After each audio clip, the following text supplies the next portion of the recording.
fix it. There. All right. There you go, guys. Welcome, travelers, to the Horror Greenbook. I am your travel guide, Brendan. This is the channel that takes you, of course, from coast to coast and con to con. Welcome to our live watch party. This time we are doing Motel Hell, and I am so glad to have you guys here with me in the scary sanctuary. And guys, I absolutely love Motel Hell. It is a very underrated slasher of the 80s. Let's see who we have here in the chat right now. We got Bumper. I said what's up to Bumper earlier. Major shout out to Tony. What's up, Tony? We got Tuna in here. What's going on, Tuna? Tuna has their popcorn ready. Tony says, love Motel Hell. Same here. Definitely was just saying that. Let's see. Tony says, just watched Sinners last night. It was cool. I just wish the brothers weren't twins. I was getting confused. Well, it definitely happens on the first watch. But the more that you watch it, you kind of become aware of certain cues to know that which twin is which. Like Stack wears red and Smoke wears blue. Smoke wears the Irish flat cap, and Stack wears the more fedora because that represents the gangs that they were working for. And then just their attitudes. Like Stack is more smooth and forgiving. Smoke is more of a grumpy asshole. But it's a fun thing that you kind of learn over time. But I'm glad that you enjoyed it, Tony.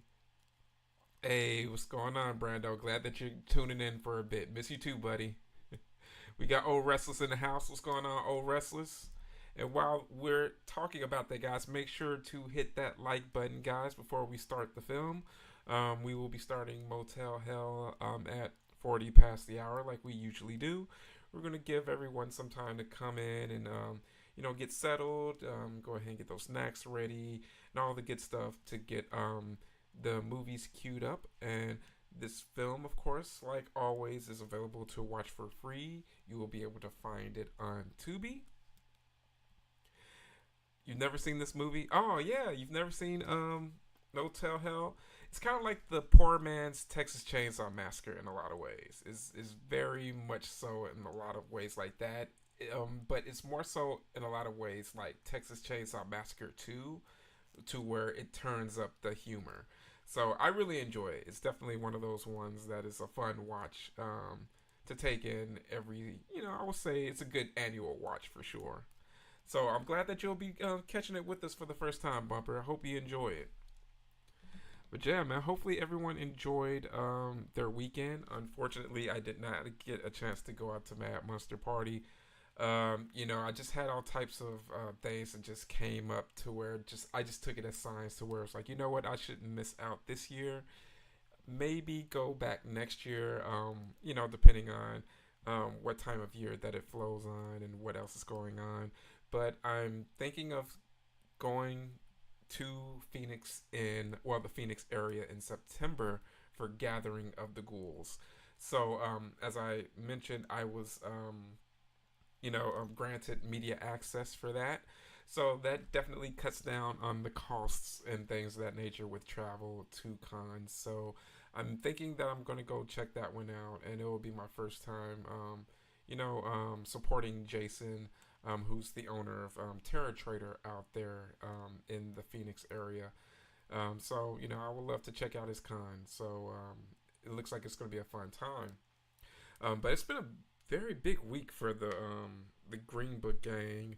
Even with me not going to a convention, Jeff or JD 636, he went to GhoulieCon over the weekend, and he got a chance to hang out with one of my favorite horror YouTubers, Brandon from I Like Scary, and also Terry from I Like Scary.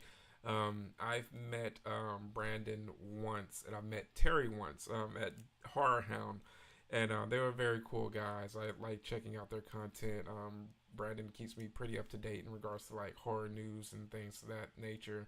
And he's just a cool guy. I love meeting other horror creators that are very laid back and down to earth. So he was a very big inspiration of mine to start this YouTube thing. So the fact that Jeff got to hang out with him for a bit, that was major. That was very, very cool.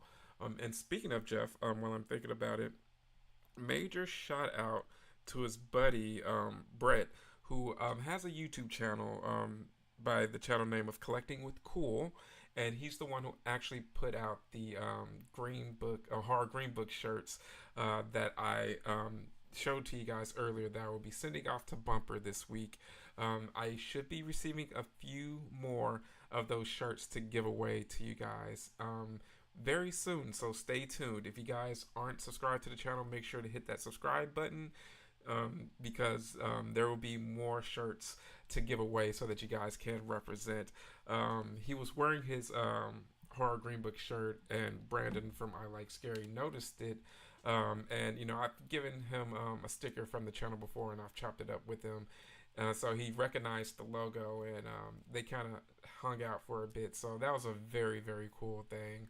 Another very, very cool thing that happened over the weekend. One of my favorite YouTubers, Tampa J, he was at Nashville HorrorCon over the weekend, and he got to hang out with our very good friends. Let me show you guys from Scratch and Slash Media. Jeremy and Renee.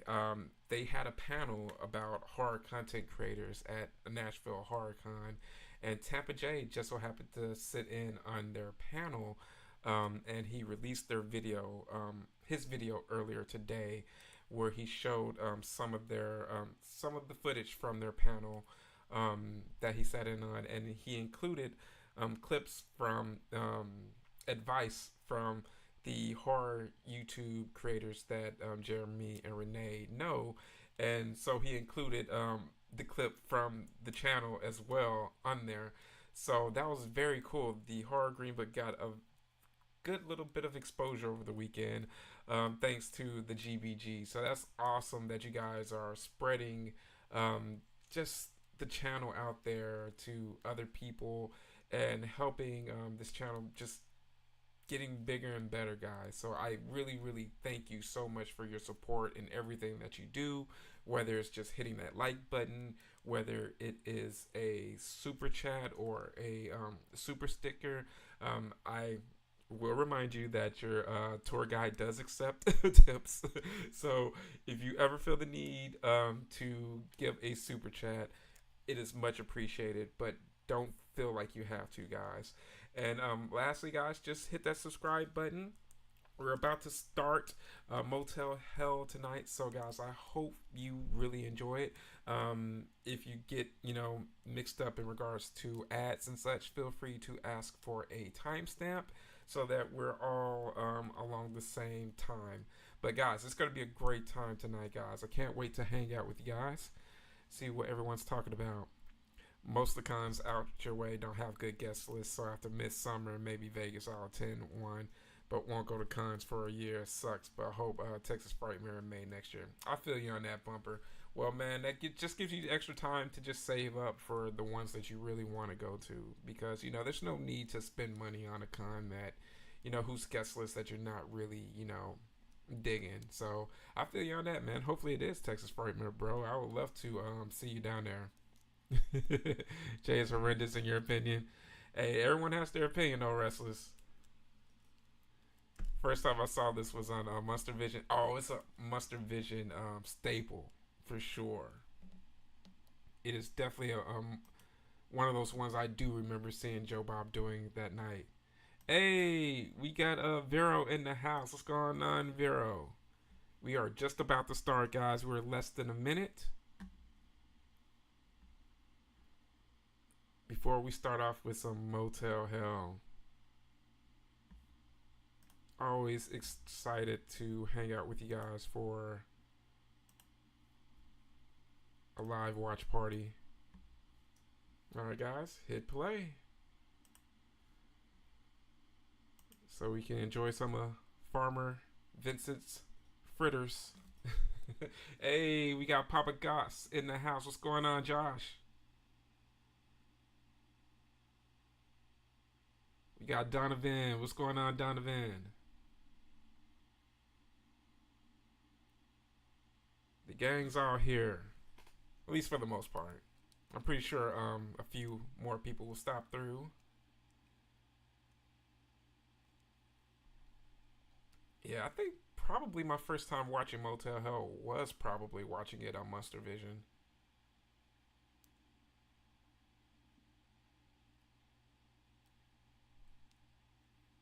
It's just such a quirky and humorous film. Hey, Lori. Welcome, welcome, Lori. I was wondering when you were going to show up, Lori.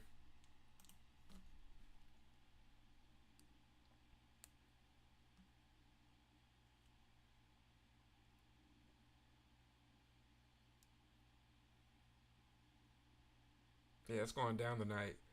And it's Wolfman Jack. Remember, ask for the Wolfman. And me, Donna. There's these Wolfman Jack commercials that were back in Kentucky that I remember from a high school buddy that was from that area. They used to talk about those Wolfman Jack commercials because he knew that I knew who Wolfman Jack was from his cameos in movies. So it's just very cool to know that Wolfman Jack owned a furniture store.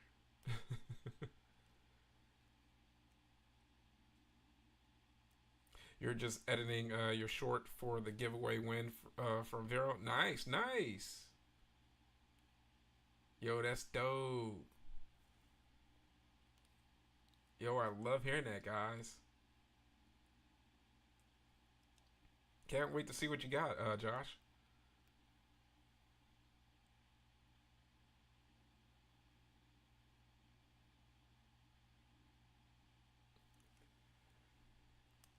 No vacancy. Gotta take care of some business.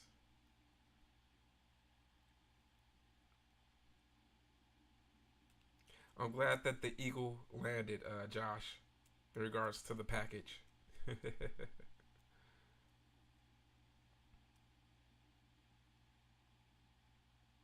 How's everyone doing tonight? Hopefully, everyone had a very good weekend. Hopefully, everyone's chilling. Had a great start to the week. Yeah, I love Farmer Vincent. He's a great villain. He's one of those villains that you just like. Oh man, I like him. I hope to never be on his bad side, but I like him.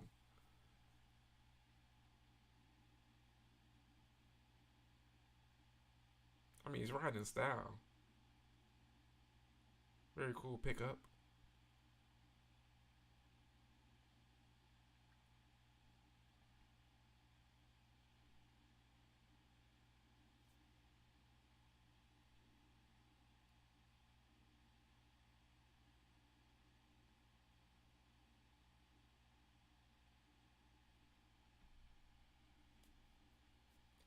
All right, gotta get him up and set up for the okey doke.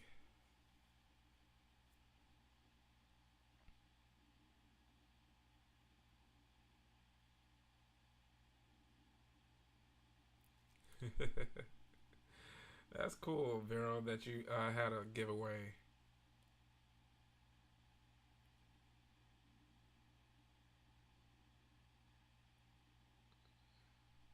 Oh, should have got those tires checked.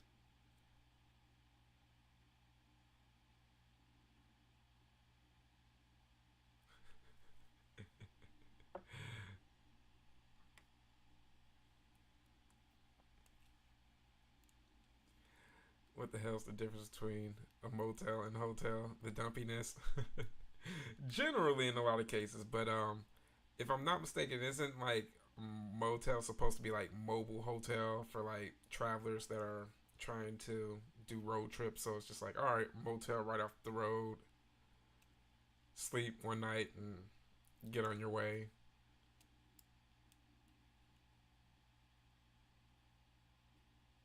Have you addressed the big news about Robert England? Hmm. I may have forgotten exactly what it was. What was it, Papa Goss? Announce it in the room because I've had so much stuff in regards to news in the past couple of days. It may have slipped my mind, or depending on what it is, I may have just completely missed out on what it was. Oh yeah, yeah, yeah. About his Hollywood Walk of Fame. Yeah, yeah, yeah. Have they released the dates for it? Yeah, I knew he was getting one this year, but I didn't know exactly when they were going to put the dates for it.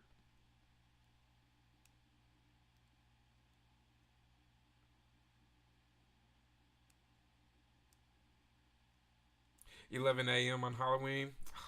Jeez, of course they're gonna do it on Halloween. But that's cool though. Man, I so wish I could be able to make that, but I have a couple of friends that I'm pretty sure are going to be able to make that I met in SoCal at Monster Palooza. So I may try to see if I could send some stuff down to them in hopes that they'll stake out in the right places to maybe get his autograph or a couple of celebrities' autographs for free. So thanks so much for letting me know that, guys, because I'm gonna reach out to them. It's like, hey guys, send you guys some gloves or something to possibly get signed.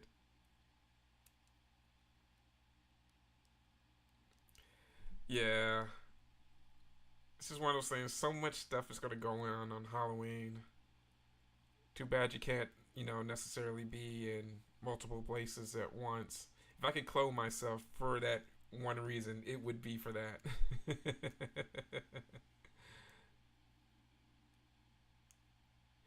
Yes, Vero, people do stay for the exact, like, entire length of it. Ask Tony. Tony was the last man standing at Las Vegas.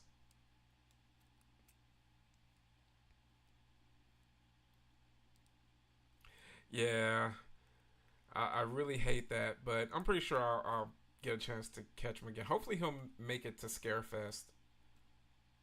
No, I mean, I think he is announced for Scarefest. I have to double check.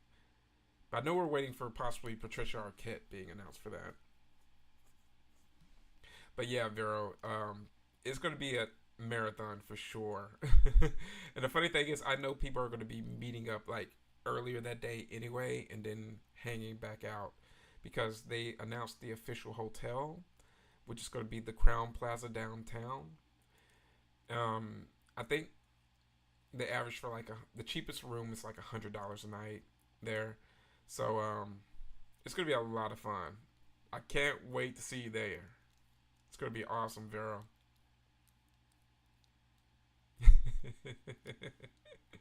Yeah, Tony was like, I'm so mad that I missed Tony.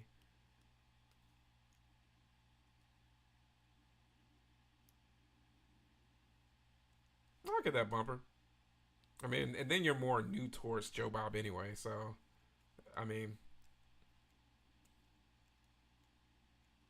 not necessarily too surprised by that.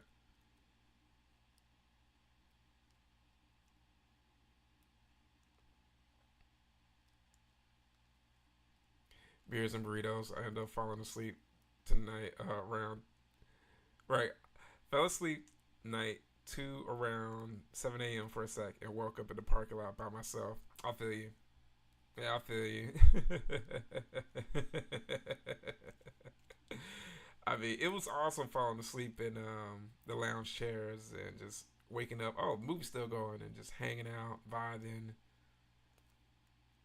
It's a fun experience. So I'm glad that I get to do that again this year for Halloween.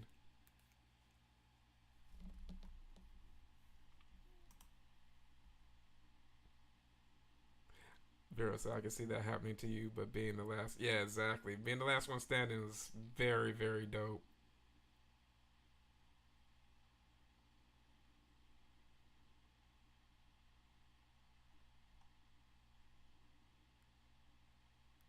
Would have a blast together, yeah, for real. Hey, what's going on, Jeff? Was just talking about you earlier, man. You can't sleep. That's how it is sometimes, man. Well, we'll be very happy to keep you company until you do possibly doze back off. But we're watching some Motel Hell. We're 10 minutes and 30 seconds in with Farmer Vincent's freaking out the twins.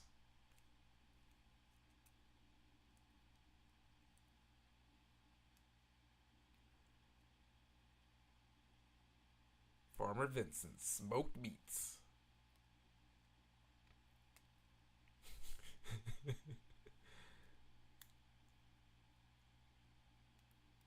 So that's what they get for snooping.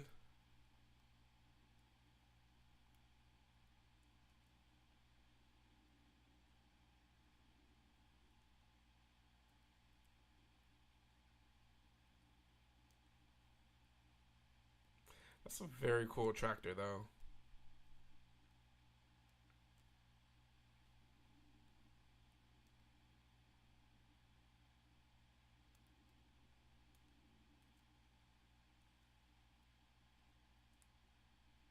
Oh yeah, I always say that this makes a very good double feature with Texas Chainsaw Massacre 2.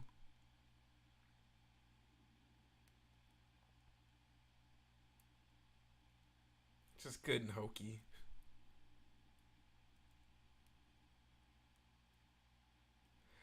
You used to drive a tractor like that when you were like 7. Yeah, man, that's definitely the type of machinery that most kids, especially in the South or in the country, first start off riding on. Usually from like an uncle or a grandpa who's too busy handling the beer in their hand and letting you steer.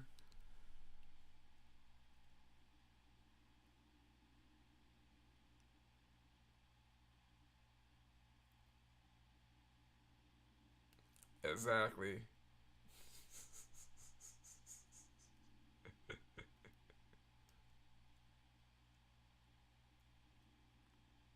Anybody home?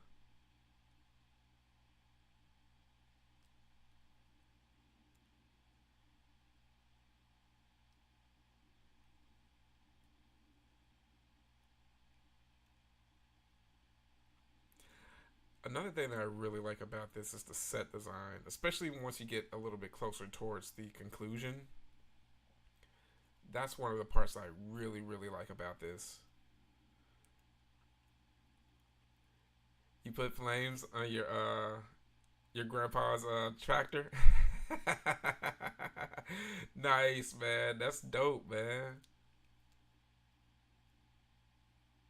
That's a very cool birthday gift, man.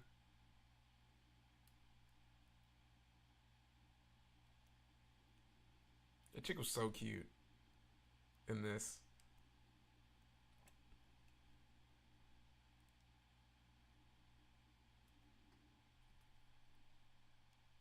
Well, Bo's a little bit he's a bit dead.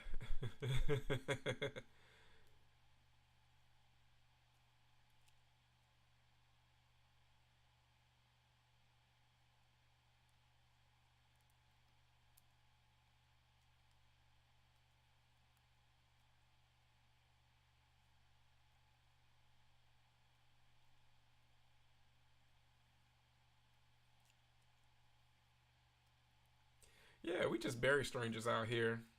You know, it's totally how we do things. Sure, no problem, Jeff. I'm at 14 minutes and 20 seconds. So, what did everyone have for dinner? Or what is everyone having for dinner? You know, I like to ask that. And speaking of which, how many of you guys have watched Motel Hell before? And how many of you guys is this your first time? I know Bumper mentioned that this is his first time watching it. Tony has seen it before. Jeff's seen it before. Right, got Cliff from Cheers buried in the back.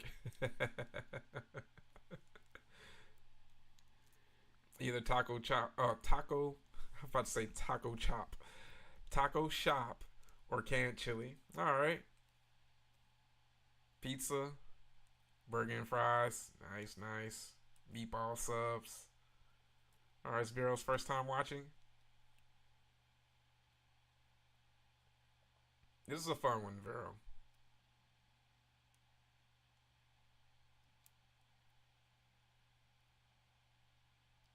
This is very 80s.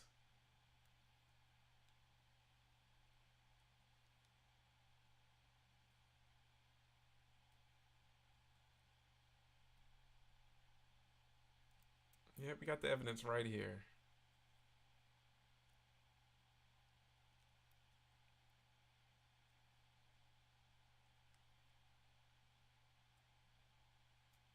I mean, Farmer Vincent has an impeccable, reputation. I mean, why wouldn't you believe him? Plus, he makes the best smoked meats in like 5 counties.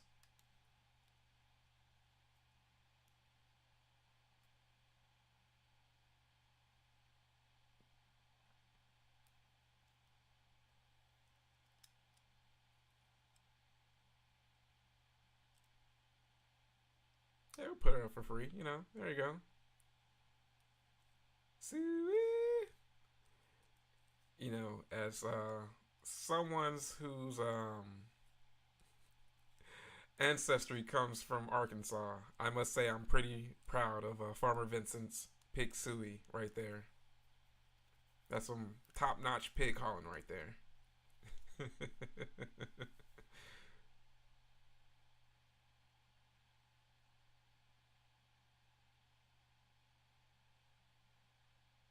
It definitely reminds me of my country cousins.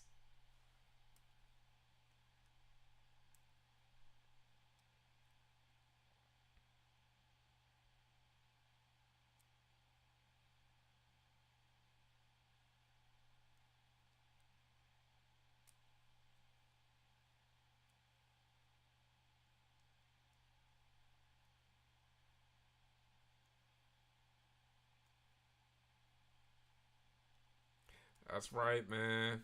Smash that like button. Thanks so much, Josh.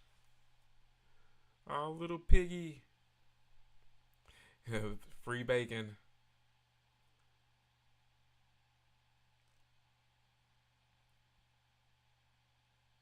Got those things running wild in Texas. I still think that's like just the funniest thing in regards to pigs. I mean, that's the only thing you gotta do to domesticate them. Just put them in a pen. A domestic pig can turn into a wild pig, and vice versa, depending on if they're in a pen or not. Craziest thing.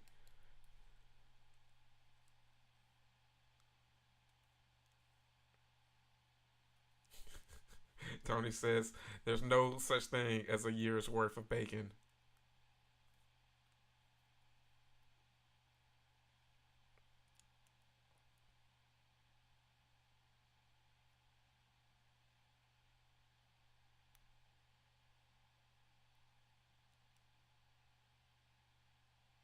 Boards are different.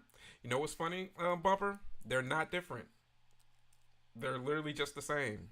The only difference is just putting them in a pen. Like, you could take a regular domesticated pig, let it out into the wild, and it'll start growing tusks and hair like a regular wild boar. Now, if you take a wild boar and put it in a pen, it will start to lose some of the wildness, like literally over time.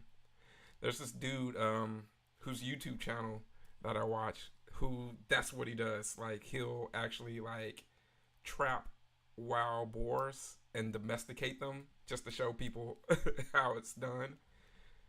And then there's wild, that's how we got wild boars in Texas. It's from the conquistadors not knowing how to keep the pigs in the pens.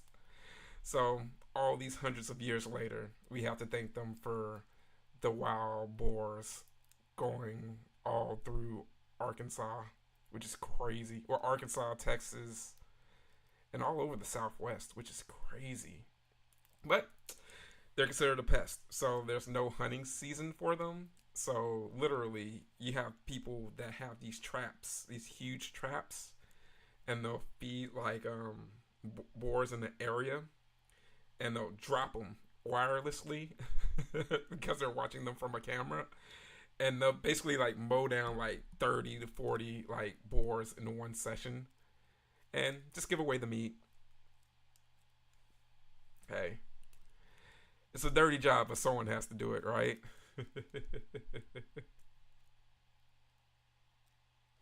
Yeah. Oh, I know, right? The smell of crap would be the worst. Like my grandparents, they kept chickens and, if I'm not mistaken, some pigs. And I'm like, man, I could never do that. That would just like, just seeing the actual farm work is one thing.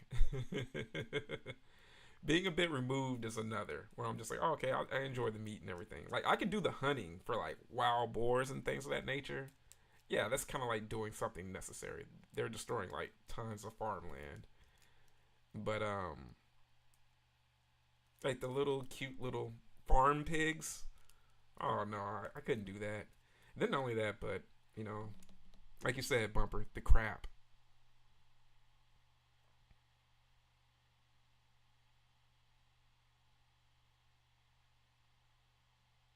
Yeah, exactly. It's nothing but crap. Fertilizer. Scooping and pooping. Yeah, I have to post up. I'll post it up in the Discord bureau. That dude, like, he's currently raising two um pigs that originally were wild, and now like they're in pins, and like his little kids are like playing with them and stuff. And I'm just like, that's so freaking crazy. The carnivore jerky that is ribeye steak strips. No, I haven't seen that. If you have a link for that, Bumper, put that up in the Discord, buddy. You know I love some good old beef jerky, man. So definitely share that. That sounds like goodness in the bag right there. Yeah, you're right, Restless man. What is Nestor up to?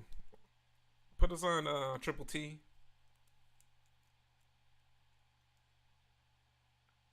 Dude, snooping. See, this is what you get when you're snooping. Also, it's called carnivore jerky. Okay, cool, cool.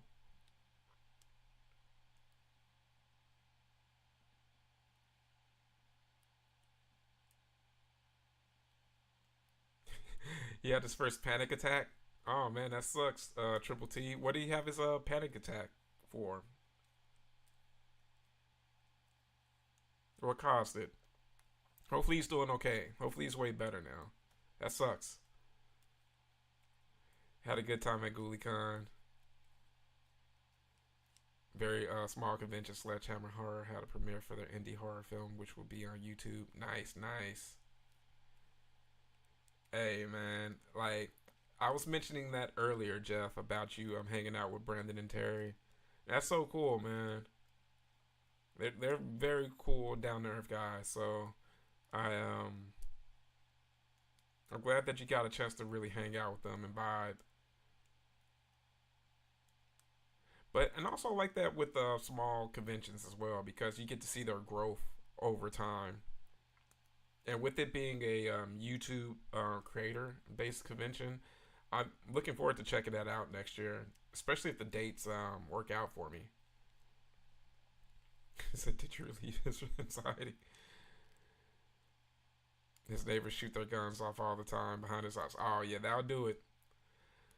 I have a good veteran buddy that I can pretty much know what he's gonna do for Fourth of July. He's gonna be in the house chilling because his PTSD is set off for fireworks and fire crackers and such. So I always thank him for his service, and then I'm like, hey man, I hope you're hanging out, vibing, staying pretty chill because yeah, that'll definitely do it. Hey, Beersies will do it.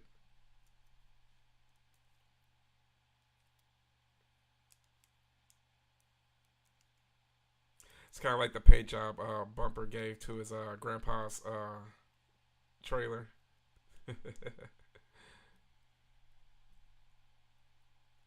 Even in the terribles.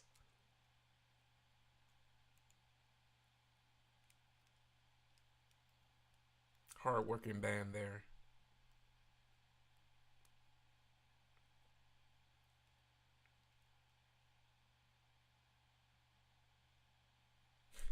You gotta love that fake beard and mustache combo there that Ivan's rocking.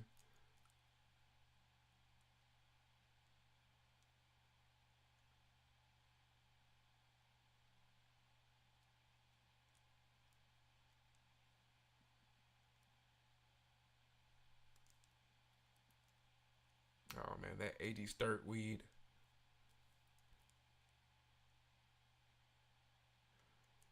You just know that just came off of a like a just nasty brown brick. No, it could have been good though. There's a chance that that could have been actually some like Acapulco Gold or some other super old strain.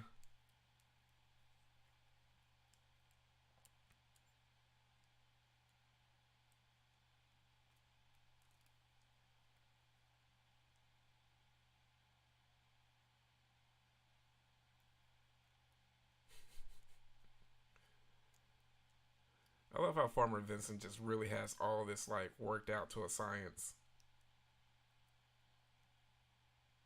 So you just gas him right quick.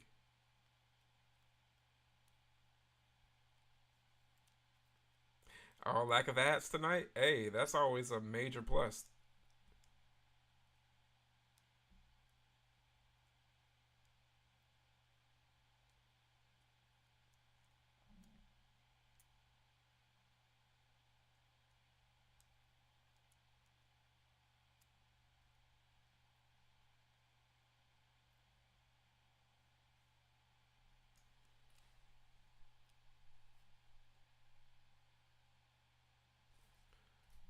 My time is 27 minutes and 20 seconds, Tony.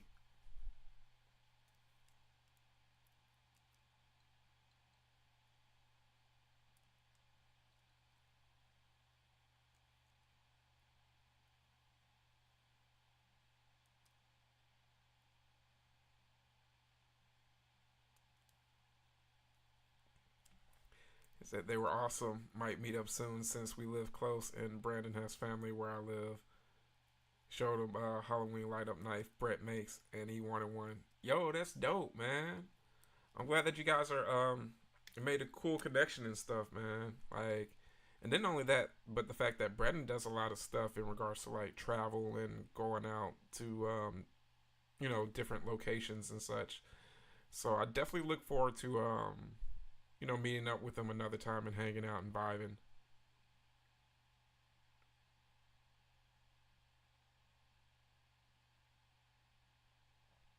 Yeah, I've only got a chance to really talk with him a little bit. The time that I saw him at Horror Hound last year. So definitely looking forward to seeing him again and maybe collaborating on some stuff and hanging out and vibing.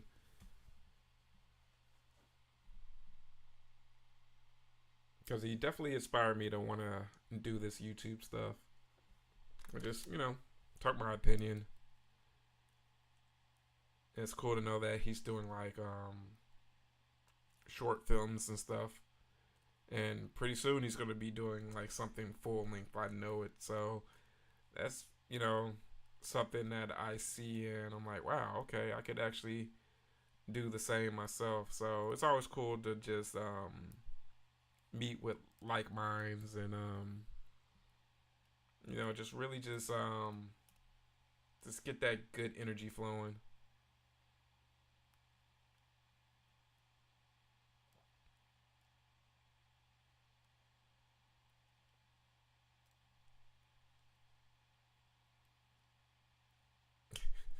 I hope he's not quite ripe yet.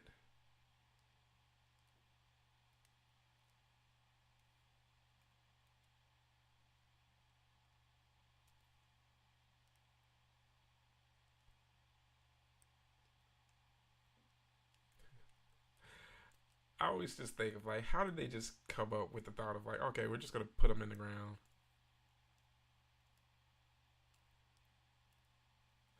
right? Imagine having French kiss the sister in this movie.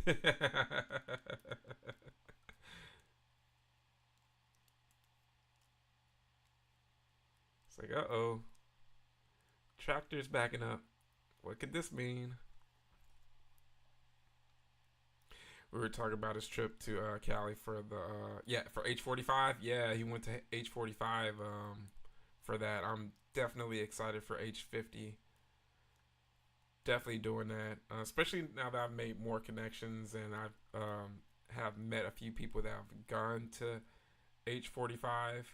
It looks like this is going to be the last one, so I'm looking forward to actually making that one and just hanging out with the people that I've met over the past few years. So that's going to be a very, very dope experience. You convinced you could dig yourself out? I'm pretty sure you could. We're gonna have to take you to a beach and put that to the test. We're gonna just bury you in sand. So we're gonna make that a GBG event, burying Tony in sand and seeing if he can work his way out.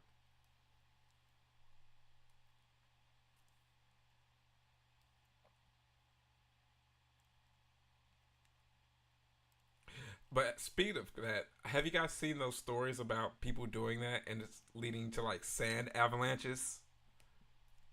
Where people are actually getting buried in the sand after like being buried up to a certain point. Yeah, exactly, Tony. See, there you go.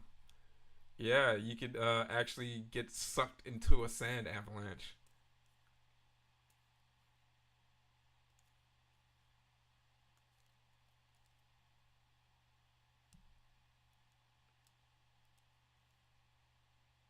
Yeah, it'll just like fall right in on you.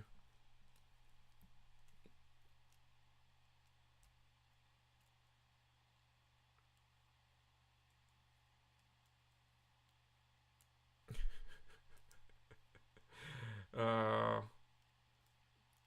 those poor fans that'll never get a chance to see Ivan and the Terribles. And I paid $6 for that ticket.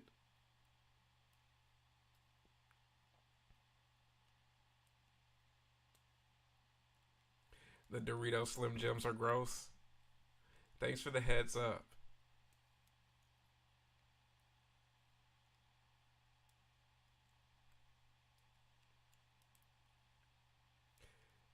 Takes all types of critters to make Farmer Vincent's fritters.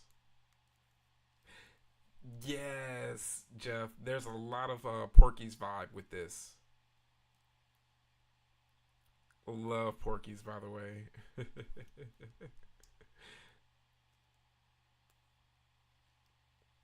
I think it's part of the way that it's shot, just the atmosphere because you're in the wilderness, for a large part of it.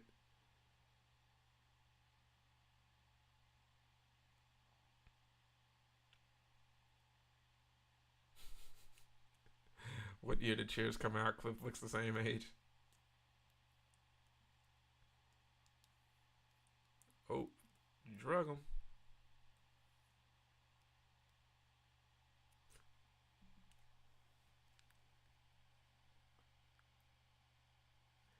Farmer Vincent.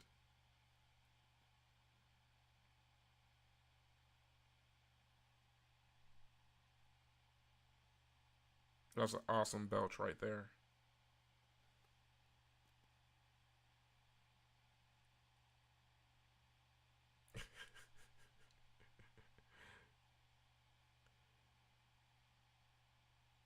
Can't beat the flavor.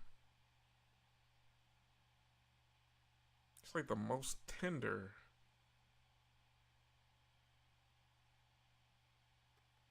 Locally sourced. See, he was so ahead of his time. I mean, it's so goth, right? Picnic in the cemetery. I think of the bathroom scene, and it's really, yeah. That bathroom scene is traumatic. Like everybody, every boy that saw Porky's at a formative time thinks of that bathroom scene and like, wow, that's traumatic. I hope I never experience that ever. Like, for one, the sheer embarrassment. And then two, like, oh, that's pain. That's real pain.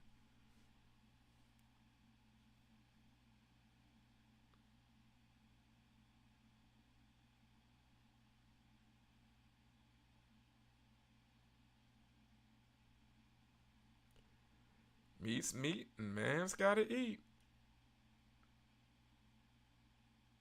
That's granny for you.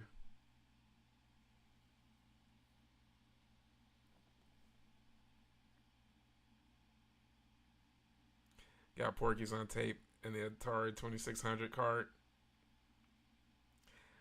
Man, that's crazy. The Atari 2600 cart for Porky's. That's crazy. That's such just like a good sibling jab. Like, bam! Shut up.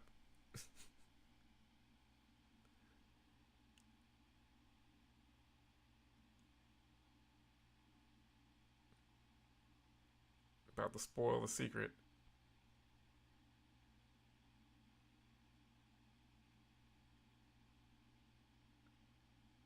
It's like, girl, shut up. It's like she was about to spill the beans.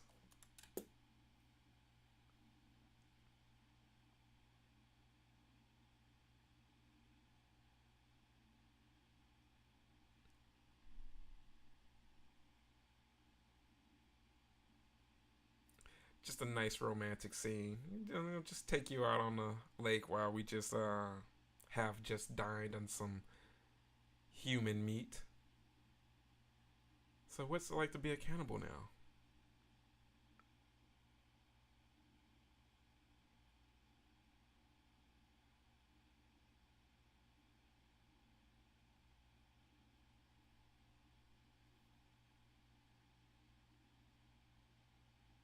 I mean, just a little bit of everything. I mean, but this is a very cool scene, like in regards to scenery for a horror flick.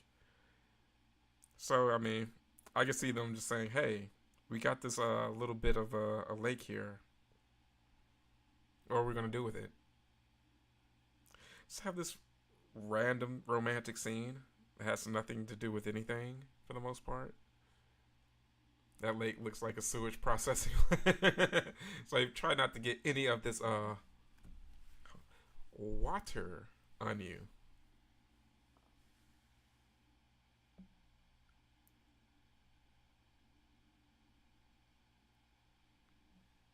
Hissing and wheezing.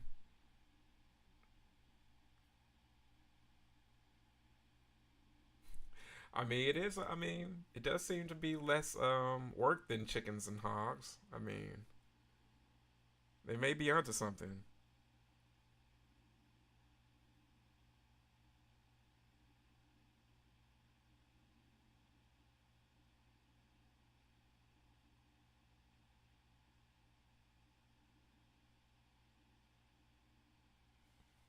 All right,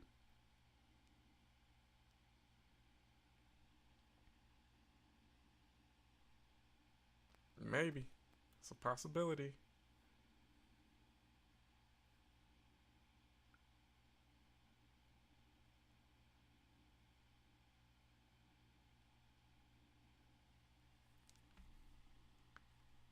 They say humans taste like pork. I bet we're delicious. I mean, I'm pretty sure we are.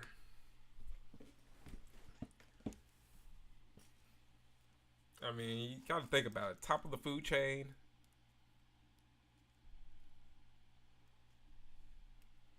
Not necessarily the smartest.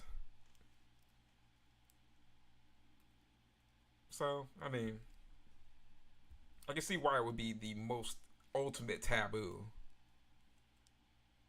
Because how could you go back? I mean, my thing is like, hey, there are certain meats that you know what you eat. You know, like, hey, I love a great brisket.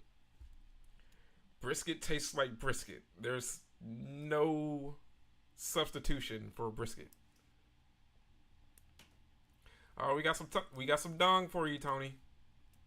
See, this is when we needed a dong gong because dong was mentioned, and we just go dong. That's coming up soon, guys. That's something that will be added to the Scary Sanctuary. So that reminds me, guys. Go ahead, hit that like button if you haven't, and also your tour guide accepts tips. So never forget that. I can't wait to add the dong gong.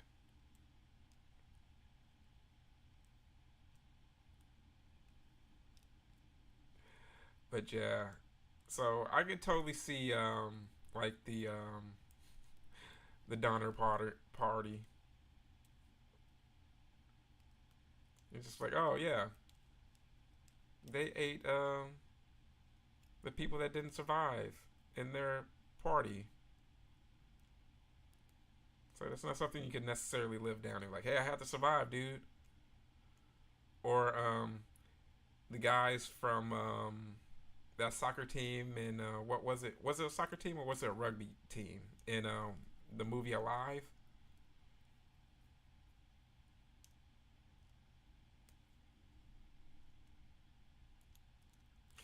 If you had to eat a friend to survive, would you? Yes, definitely. I am 100% going for the most fatty parts. Yeah, it was soccer. Okay, cool. Yeah, I couldn't remember if it was soccer or rugby, but yeah, yeah, Alive. Yeah, you just think of like stories like that.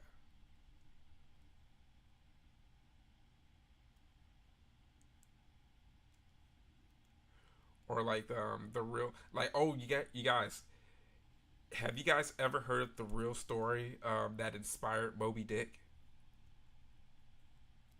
It's a crazy dark story. You guys should definitely look it up. Definitely look up the real story behind Moby Dick that inspired it. It's a very messed up story. Also, another very cool story that involves cannibalism is the painting "The Wrath of the Medusa." Very epic painting that I hope to see in real life one day. It's a huge painting, and it's a real story of like a shipwreck crew that was surviving on a makeshift raft, and it the painting is basically the moment that they spotted a ship that the ship that was going to rescue them. So definitely look up the story of behind the raft of the Medusa and the real life story behind Moby Dick. Some really messed up stuff. Since we're talking about Farmer Vincent type stuff and someone having to survive and having to eat their buddy. Stuff I pass on Tony. Well, you gotta look at it like this, Tony. You gotta look at it like this, Bumper. Ribs are always best when they've been soaked in alcohol. So knowing that Tony may have had like 30 drinks prior to him drying out, I'm going for the ribs first.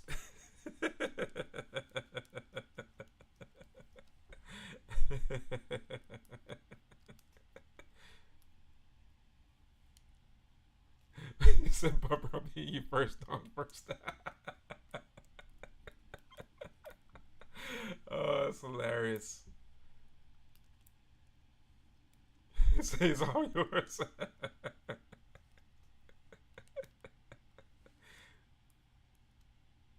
So what's your 20?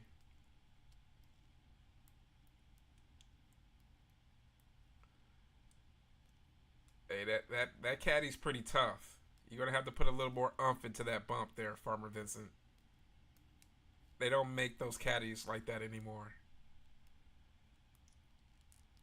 I see a Cadillac like that, I can't help but think of License to Drive. So I kick like a mule. Timestamp. Sure, sure, Tony. Let's see. I am at 45 minutes and 15 seconds at the awesome chase right now. This movie's just so funny because you get a little bit of everything. You get car chases, got a little bit of romance, got a little bit of a cooking cooking expertise.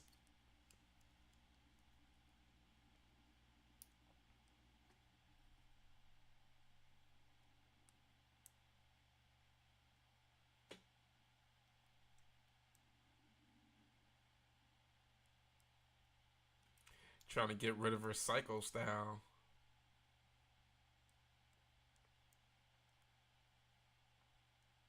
It really does. It's just like the perfect movie to just like watch with friends. Just that good mix of like people that have seen it before and those that haven't. Yeah, it doesn't really allow you to get bored. Like just when it gets a little bit too talky, it just ramps up into something else.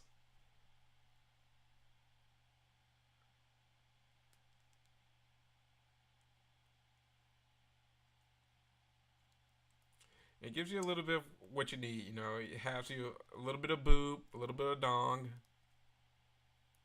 cute little protagonist chick,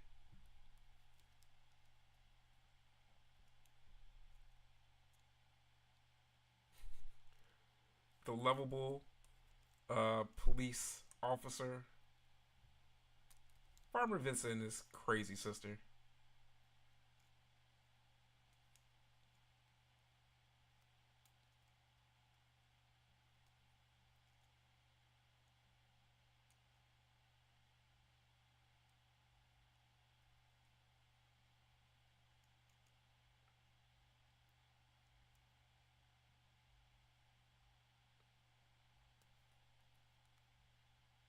It's like, oh, there you go.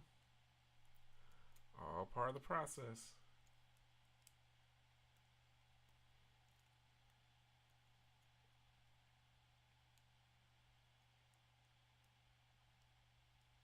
I may have forgot to put on the no vacancy sign.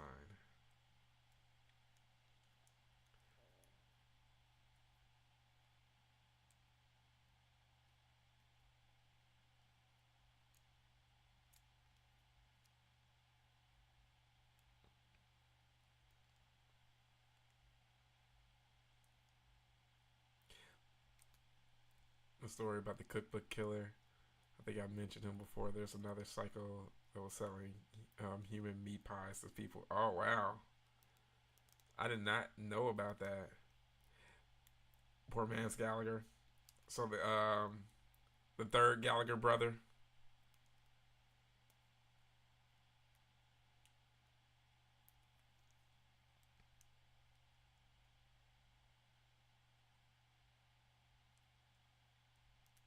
He's like, you don't see me with this lady right here. What do you think we trying to do?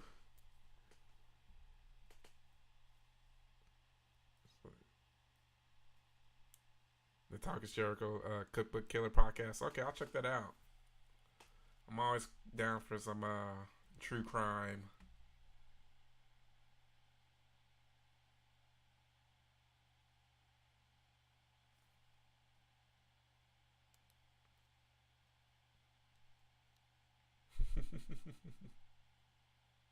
So this is definitely the right place.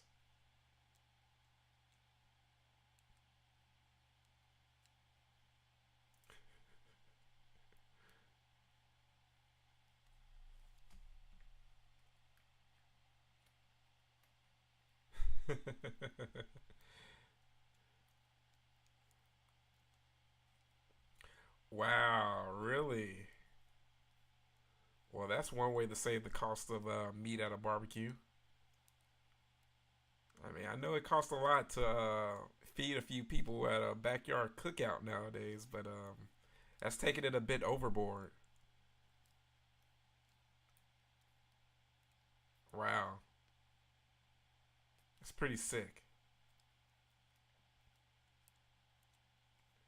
That dude was definitely watching a little bit too much Texas Chainsaw Massacre. and Soylent Green.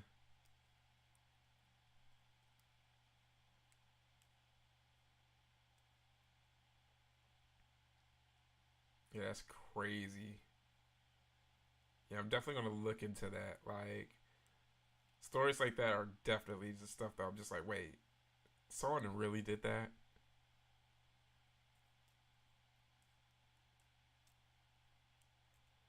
Yeah, I'll definitely check that out.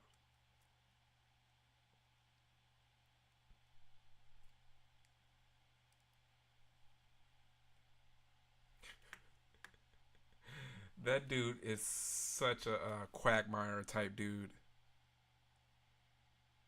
That dude is Quagmire in real life. Like you really expect that dude to say like giggity.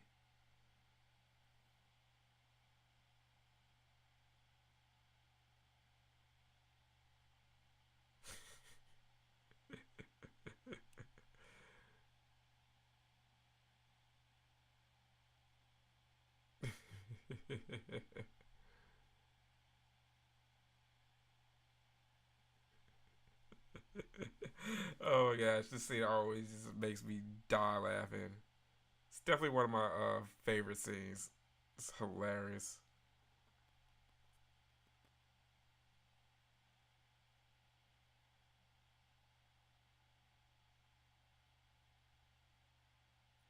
Yeah, something tells me they're not going to get the deposit back for that room.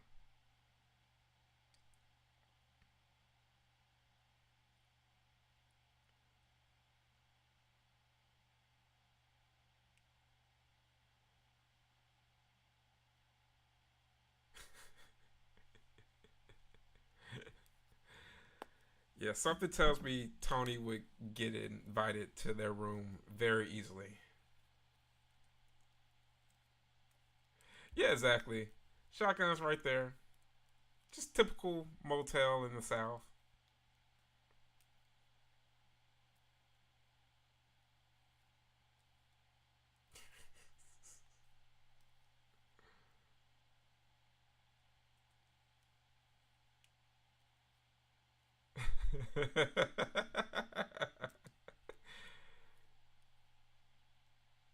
I love like these little just like random scenes in like 80s horror movies. You don't really get scenes like this anymore. Like it makes me think of like scenes of like Frankenhooker and Reanimator.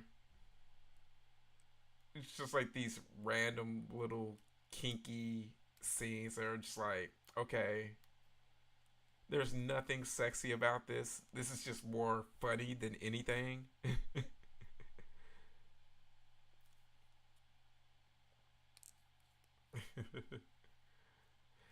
I mean, oil is a part of cooking. So I mean, usually you go with like vegetable oil, olive oil, canola oil. You know, that's a different type of oil. I don't know. I don't know if that's edible.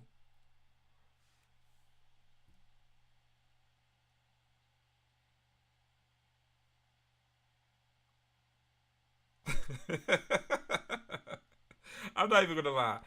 That would be such a fun role to play. Like, I'm not even gonna lie. Like roles like this couple, you could just be completely unserious.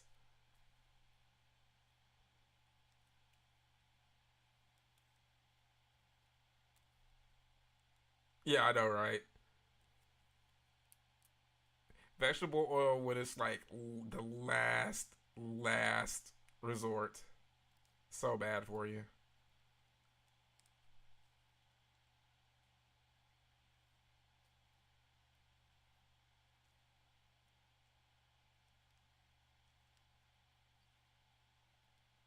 Plan alfalfa.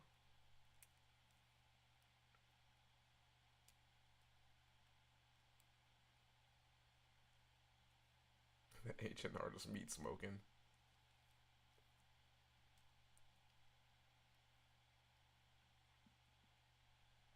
I get you on that, Tony. She definitely has a familiar type face. Like she puts you in mind of someone else. I was thinking about that as well. I'm sure someone's gonna probably come up with someone that she looks like.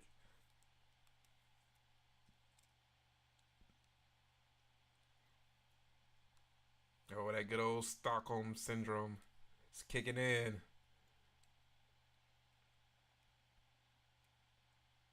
Getting used to life on the farm. Just don't start snooping, honey.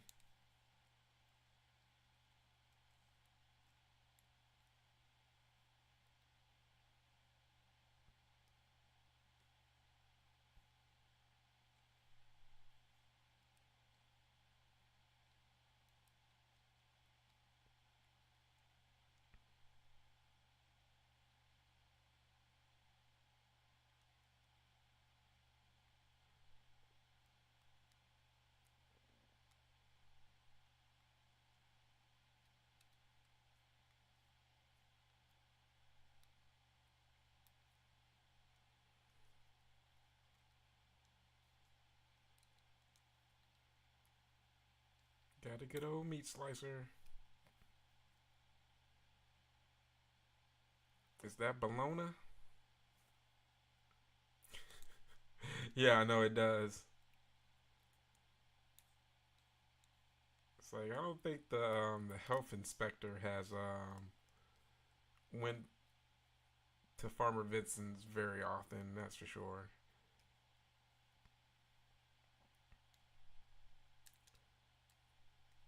Oh, you snooping?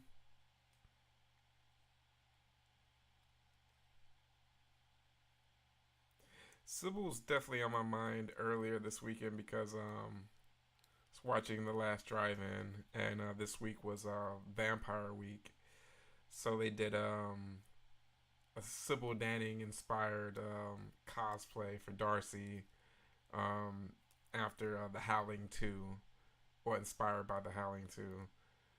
And it was so funny. Judging from her outfit, I'm thinking, man, I'm getting Sybil Danning vibes the entire time because, of course, the boobs were pretty much out. So, lo and behold, when she morphed into like werewolf Darcy, it was pretty hot. So, it's always good to see Sybil get mentions and get love. She looked amazing at Texas Frightmare. She still looks very, very well.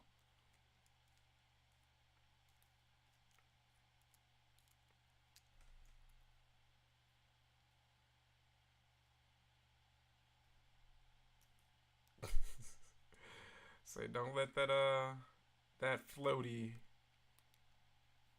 pop, or you going straight to the bottom. Yeah, the hairy wolf knockers.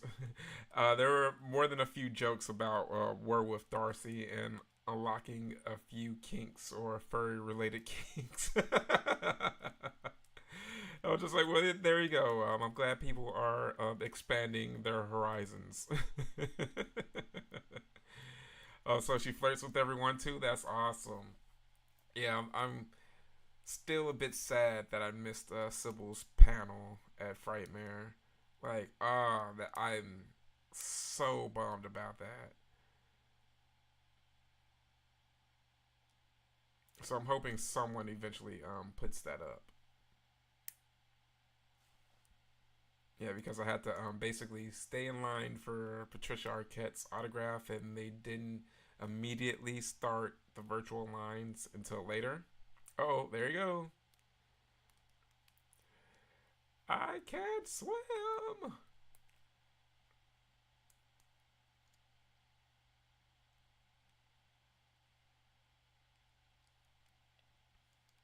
Yeah, it was cool to see the werewolf movies and the fact that it was two movies that I have not seen before. I had a feeling, well, I was thinking of doing like Dog Soldiers on one of the live watch parties, but I had a feeling that Joe Bob was going to show it. So I'm glad that I didn't, so that I could watch that for the first time there. And pretty decent watch. I enjoyed it. I enjoyed the as the director and writer described it. a soldier movie with werewolves as opposed to a werewolf movie with soldiers. And I'm like, okay, I can really appreciate that because that's what I enjoy about films like Predator and Aliens. Just that camaraderie between the soldiers, as they're going up against this threat. So that was a pretty good one. And also Bad Moon. Bad Moon was pretty funny. That was more like unexpected funny as opposed to intentional. So it was a good double feature. I enjoyed it. Anyone else find Sybil Shepherd from Taxi Driver super pretty? So funny. Sybil was actually lived in Memphis for a long time. Like she has a house on the river. So I used to see Sybil Shepherd every now and then, just randomly. So that's so funny that you mentioned her.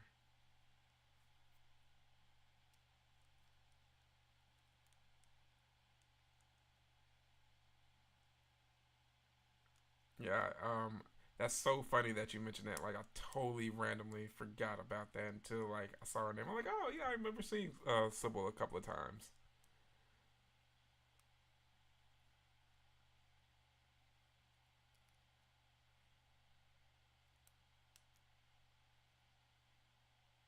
Uh oh. She's like AB. She has a thing for the old guys.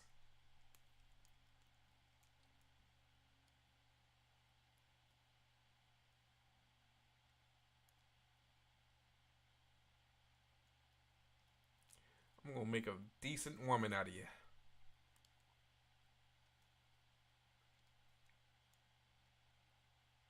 And I'm gonna teach you how to make these fritters.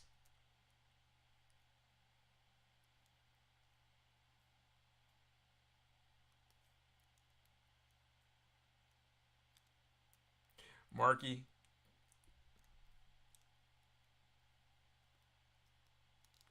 I should have went to Phoenix, so it's just me knocking on the salt.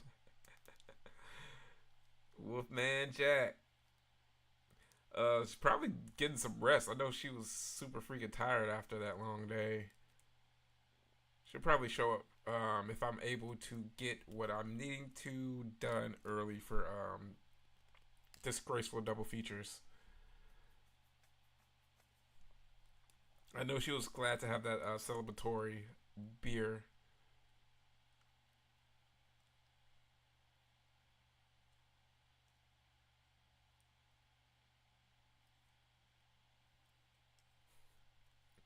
It's always fun to think of Wolfman Jack being in films like not only American Graffiti, but Motel Hell. That's quite a a difference in regards to films there.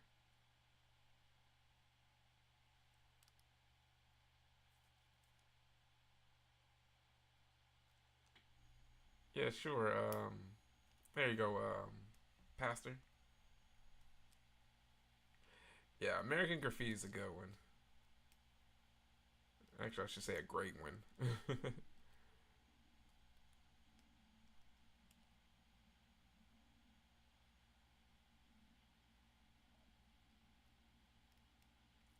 So I knew something's up. Hold on.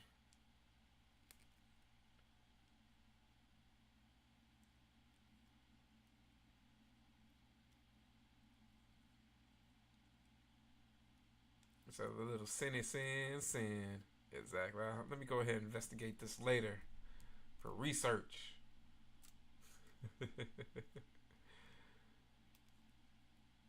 I mean, everyone's enjoying that episode of Hustler. I mean, that episode, geez, issue.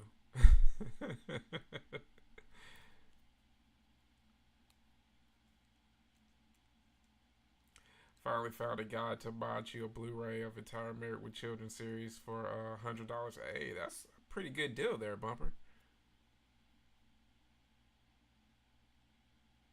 More of a cherry mac. Yeah, for real. For $100 for the entire series. That's a damn fine deal, if I say so myself. Need to find you a guy to do it in living color. Yeah, man. Shoot, Married with Children. That's a great one to have, man.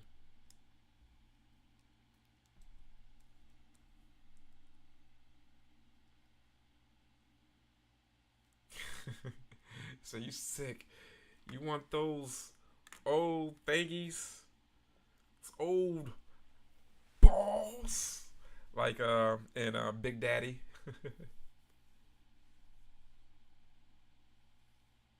Yeah, he's gonna be your old man, all right.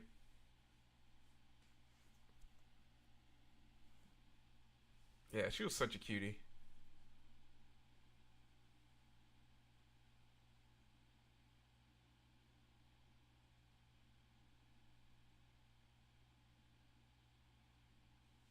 He's got the physical media debate.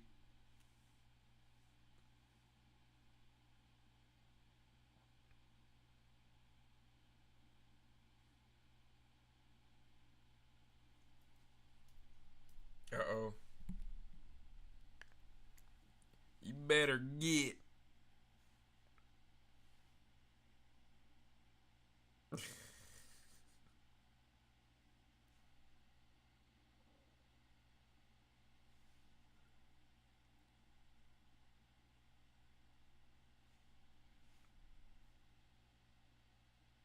Taking it so hard.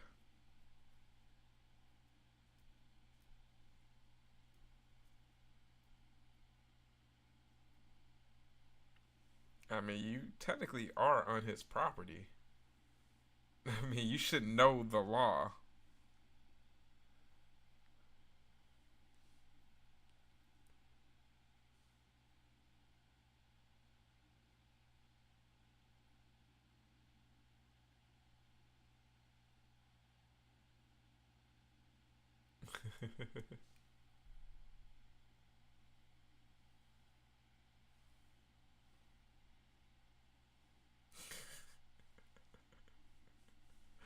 Oh, she's in the celebratory mood.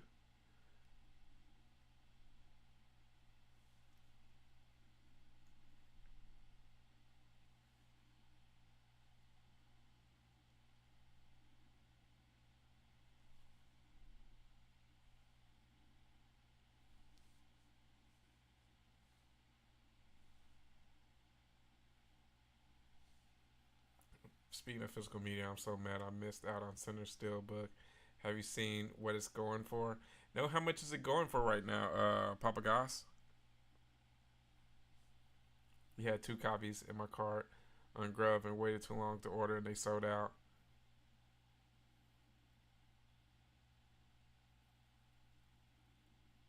Wow, 150 to 200. That's crazy.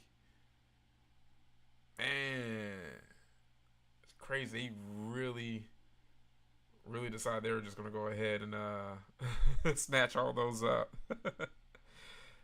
I'm not surprised, but that's wow, that's good. I'm very happy for the success of the film.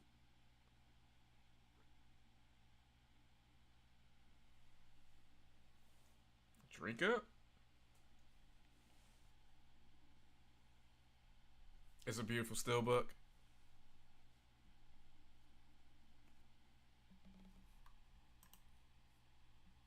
Yeah, you'll probably find a deal for it eventually.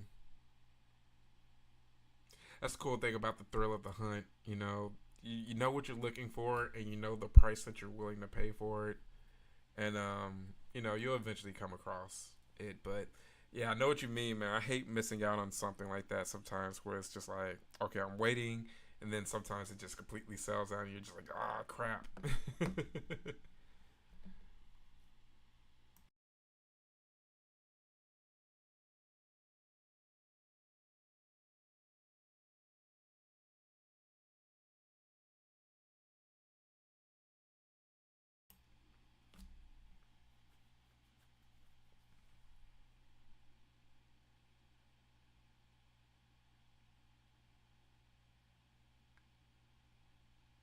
I love how he just all of a sudden he gets in his feelings about the girl that he likes, liking Farmer Vincent. Now he wants to actually do some police work.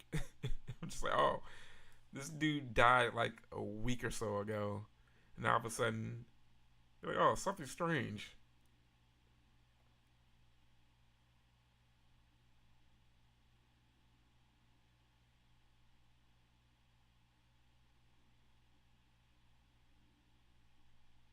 Jeez. I need to see Superman. I think I'm gonna try to see it tomorrow. I was hoping to get to it over the weekend, but I just got so swamped with stuff that I was needing to do. So there's a chance that I may get around to doing it tomorrow. Sure. 1 hour, 10 minutes, and 45 seconds, Tony.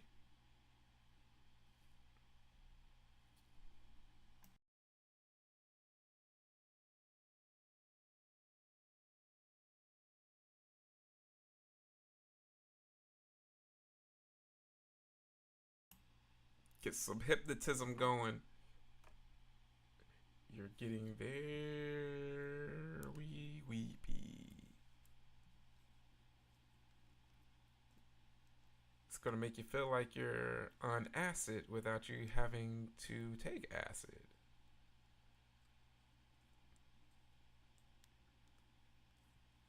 It feels like that time that you were in college, doesn't it?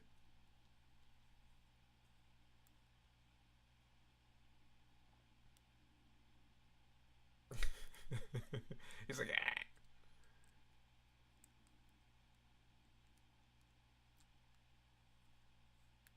Yeah. It's like, yeah, they're stoners. They're gonna like this.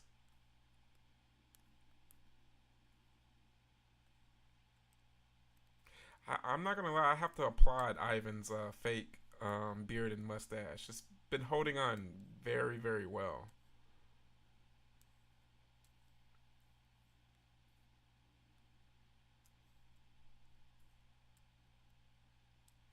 I love how Farmer Vincent has time enough to take a hypnotism class.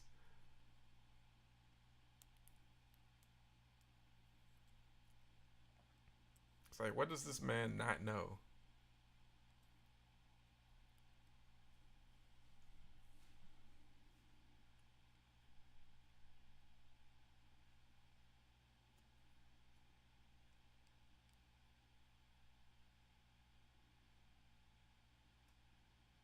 It's like you're drinking Red Bull.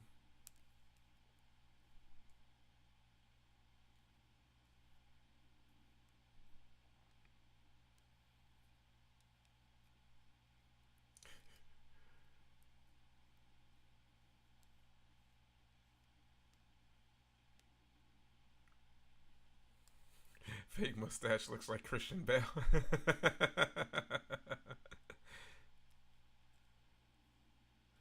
It's one of your favorite scenes in the movie.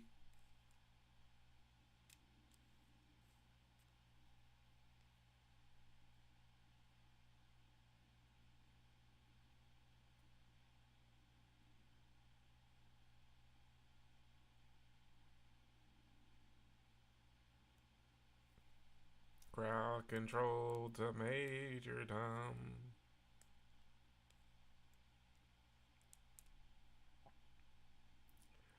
Alrighty, they're about ready. Ooh, take off.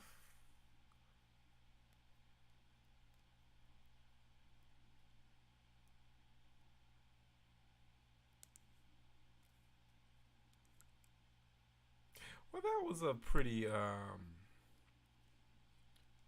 would say,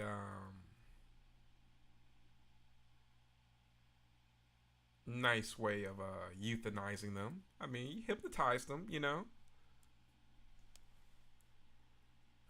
the karmic implications. See, how's the Larry Fishburne funds looking? The Larry,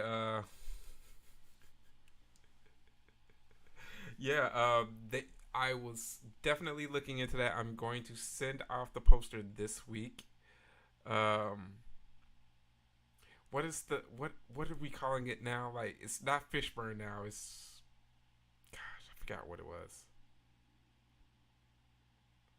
It'll come back to me. Oh, Restless normally reminds me, but Yes, the funds are coming along. They're coming along. I think that's another reason why I decided to skip out on Mad Monster this weekend because after hearing back from the actual convention that is handling the send-ins, the cost of sending in the poster, receiving back the poster with postage, and the cost of the autograph would be $300.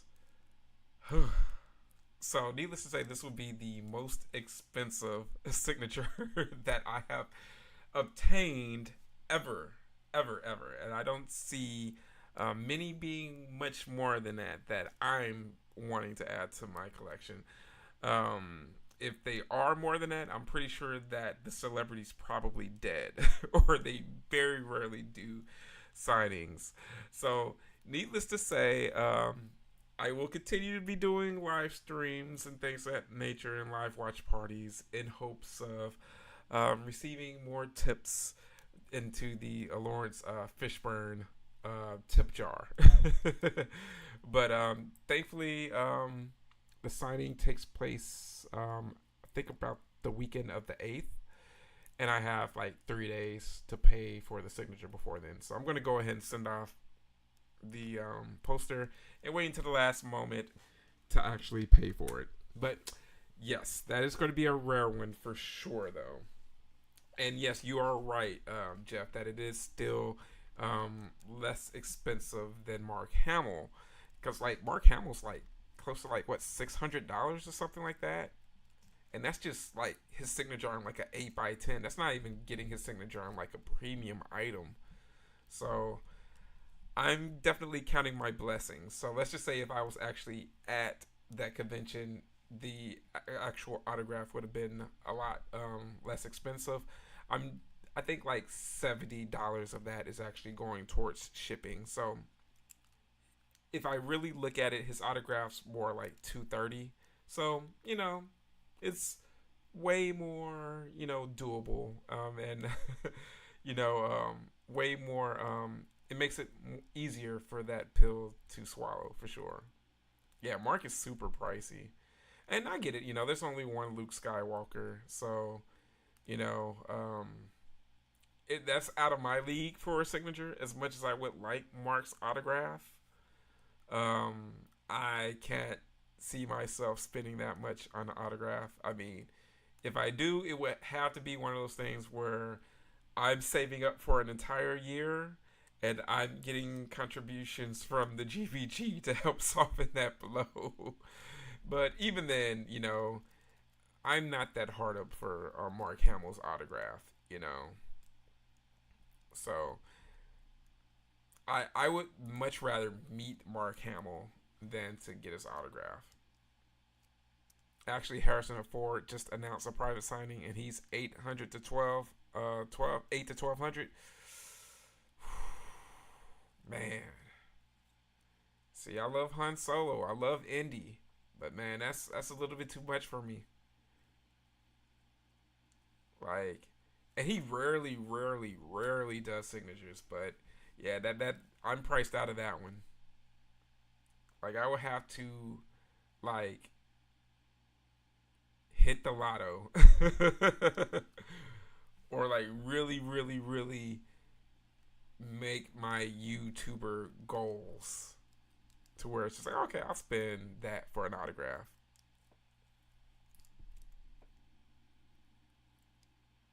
Yeah, bumper. So yeah, you'd be spending like 1,200 for two autos.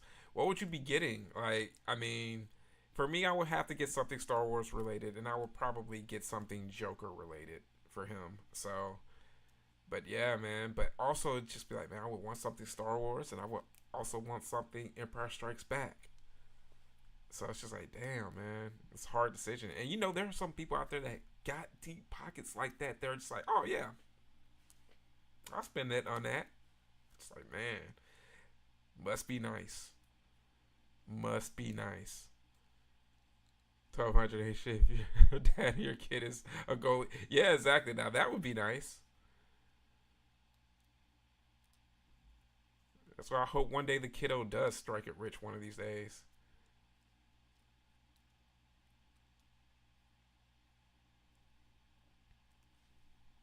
Ian McKellen just finished his signings, and he was around 5 to 600, depending on if the item, based donating all the money to charity.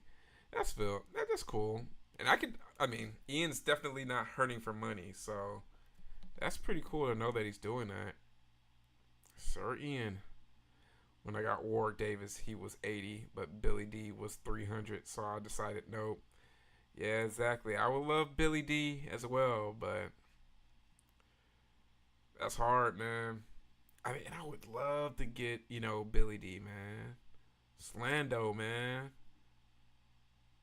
Colt 45, Brian's song.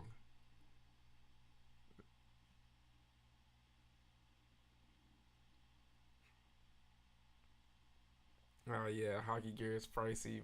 My old neighbors are a hockey family. We hung with them a lot.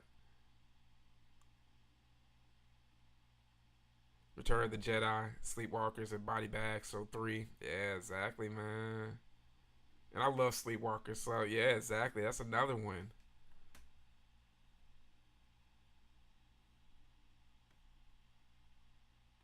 Billy D was 150 for you back in the day. Oh man. So yeah, 150 is definitely more doable. I would totally pull the trigger on 150 for Billy D. And that's the thing about a lot of those celebs. Their price is only gonna go up. Especially when you're in a legacy property like Star Wars. Yeah, was and this Star Wars fans, man, they're crazy, man. And I can say that as a Star Wars fan. I mean, growing up, I've always seen Star Wars fans spend crazy money on stuff, and I'm just like, man. So I mean, I could totally see why Mark Hamill's charging $600 on just like an 8x10. This isn't even really like a premium item. So I mean, hey man, whoever has the money to afford them, bless them.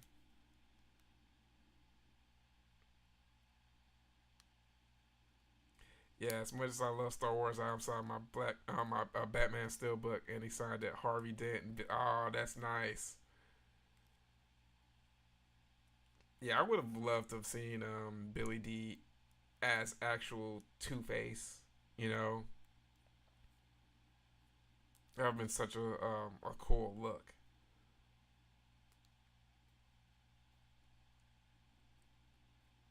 Because Billy D's such a smooth guy. That debonair type personality. So to see him flip to be, you know, that psycho, that would have been such a cool portrayal. And even seeing Marlon Wayans as Robin, that would have been pretty interesting to see. Oh yeah, exactly. Yeah, exactly, man. Trekkies and Star Wars fans, man. I mean, because they're just old school fan bases. The older fan base gets, the more willing they're going to be to spend more money and shell out more money.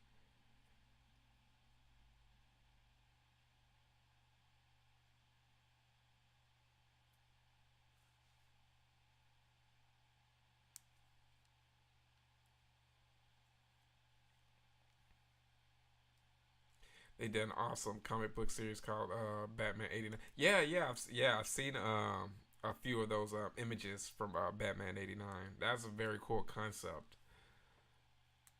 I need to actually check that out now that you mentioned that, Josh.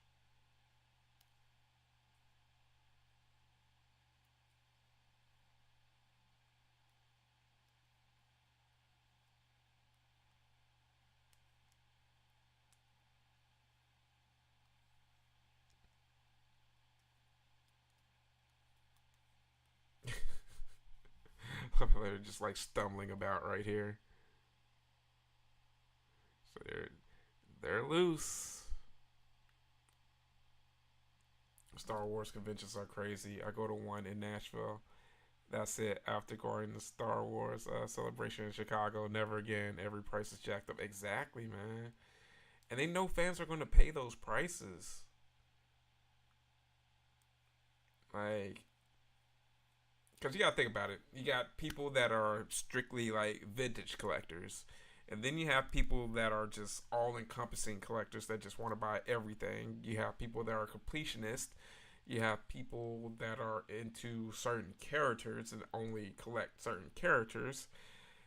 It's just like, man, the sheer amount of money that people can make. Like, my first real exposure to geek fandom was my across the street neighbors when I was a kid. They moved across the street when I was like maybe 7 or 8 years old, and it was basically a divorced father. Go figure. Now that I'm 40 years old, I totally know these types of guys now.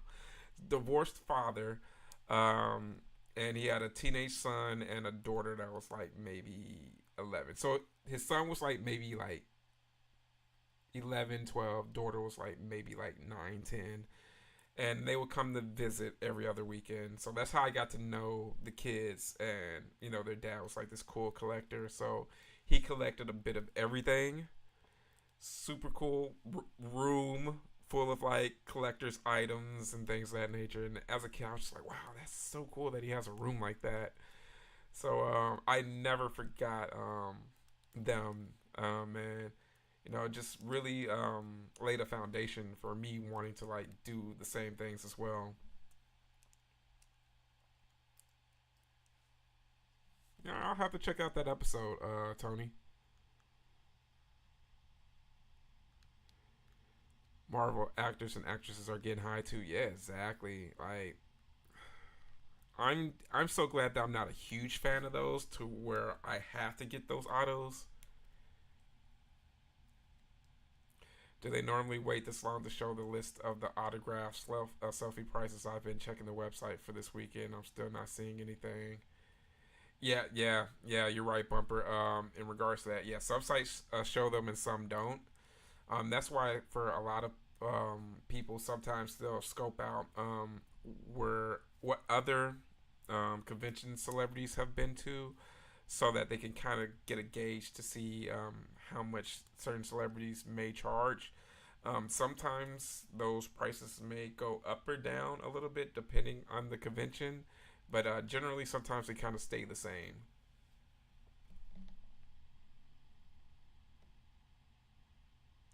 Yeah, you're right about that, Jeff. And way less gatekeeping in regards to like you're not a real fan unless you da da da da da da. So yeah, I love Star Wars, but I try to stay away from a lot of the toxicity that the fan base displays. You wonder how many people crap themselves in that hole. I mean, these are the questions that need to be answered, Bumper. I'm with you on that. I mean, it's got to be fertilizer.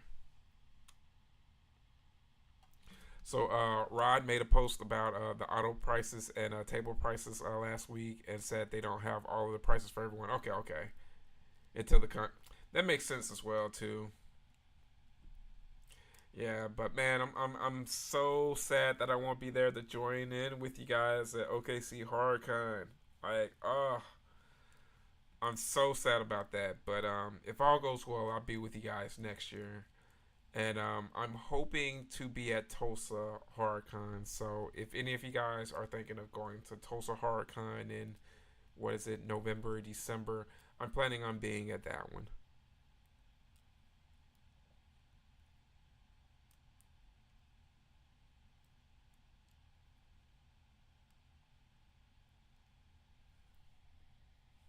Uh oh,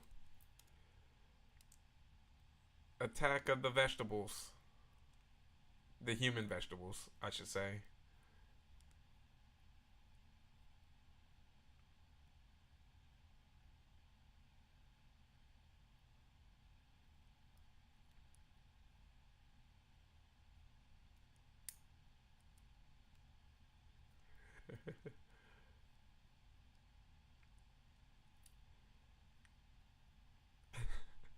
It's a pretty awesome fight scene. We're happy to have a booth at OKC. I don't think so. I don't think. If I remember correctly, I think Donovan said that he was planning on mainly crafting this year, and that he was planning on doing conventions next year.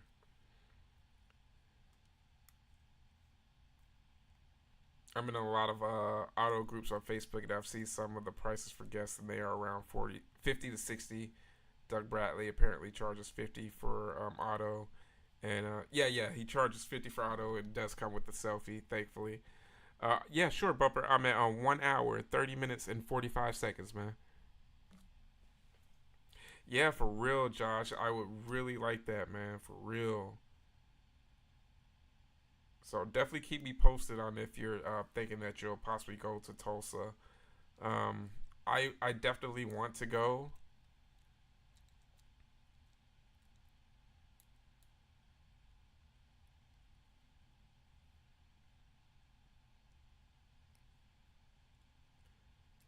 Yeah, so I'm hoping he'll keep us posted on his convention appearances, but I know he will,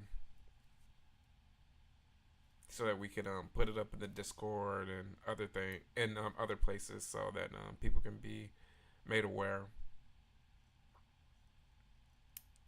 Yeah, man, I can't wait for them to start announcing guests. I know they normally start announcing like I think October, like around October to Decemberish.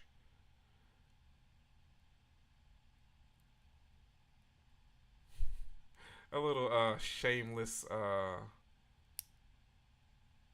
parody there.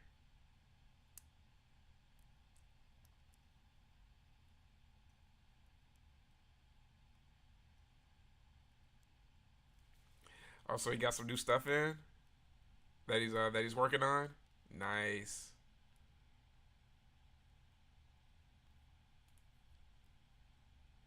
We found out you live less than 10. Man, that's so funny how that happens, man. So I can't wait to get with y'all and hang out for real.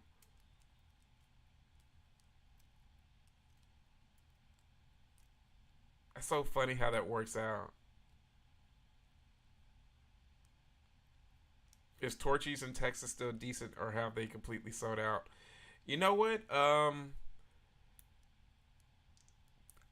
I haven't eaten Torchies in a minute, but I enjoyed Torchies.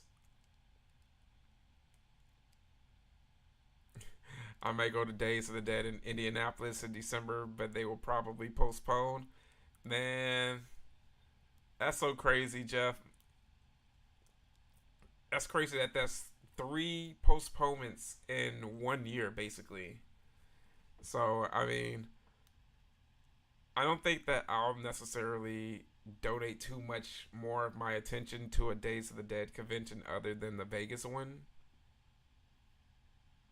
But that's only because I know so many people in Vegas in the horror community there that it's just like, okay, well, it just makes sense to continue going.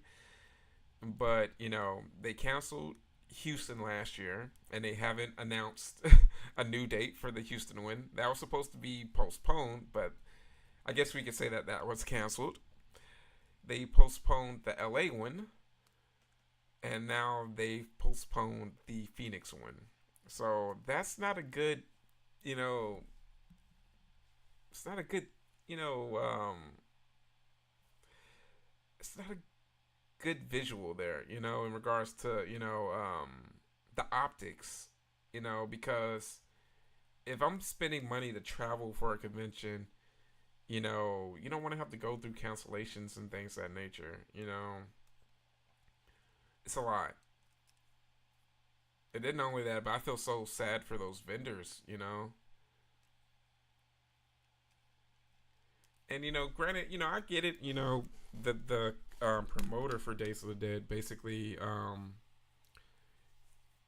he's all about competition. He feels like he has the best horror convention out there, so he wants to compete with other horror conventions that are established in certain cities to kind of like hone in on their base. But as you can see, that can backfire. Especially if you have an established convention there that has um, a base there that is pretty loyal. and not only with the attendees, but you have the vendors as well. So I mean,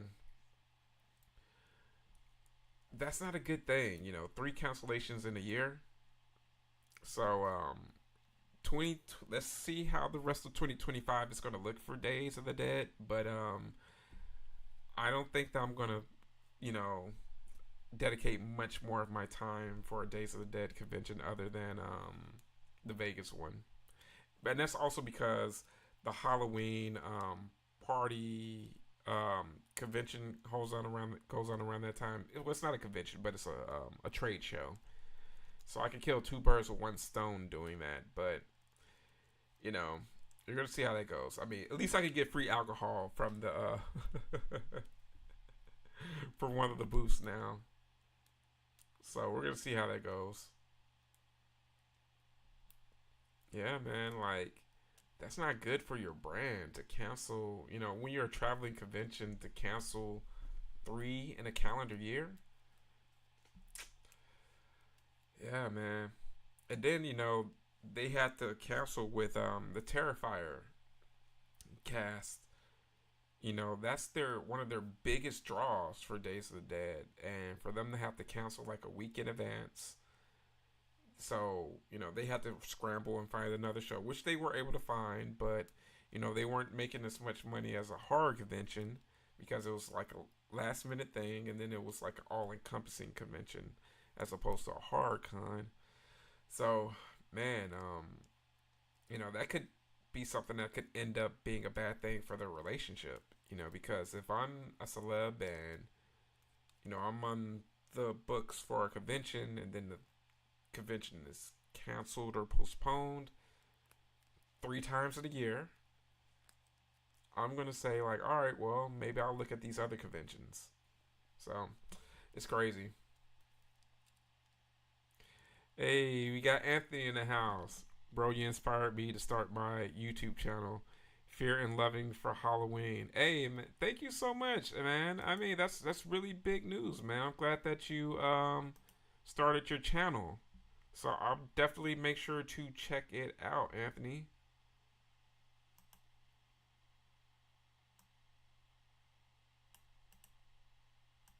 Yes, man, I'm all about that. I was just talking about YouTubers that inspired me to get into YouTube. So the fact that I could inspire someone else to do YouTube is huge. So, hey, major props, Anthony, and I'm wishing you best of luck in regards to your YouTube journey. And hopefully you meet tons of great people and do all types of very cool stuff. Just as a friend wants to go, so we're just going one day to yeah, exactly. So how far of a drive is a indie from you, Jeff? I'd imagine it's probably what, like an hour and a half, 2 hours. Yo, can you save me a crevice in your luggage for Joe Bob in case I need to send you some funds for a VHS? Yeah, exactly. Yeah, that's no problem at all, Tony.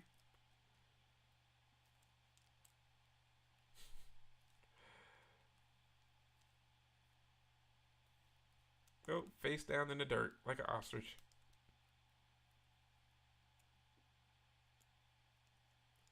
Yeah, no problem at all, Tony, for sure, man. Yeah, about an hour and a half. Yeah, that's what I figured. That's the cool thing about being in that area. You're not too far away from like Chicago. You're not too far away from Indy. Not too far away from Cleveland. So, you have some spots that you can go to within the area. Not too far from Detroit.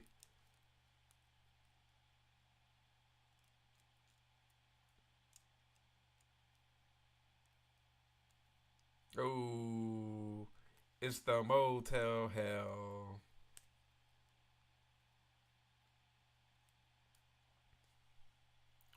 You're gonna catch major heat, but you actually like Motel Hell more than TCM. I know.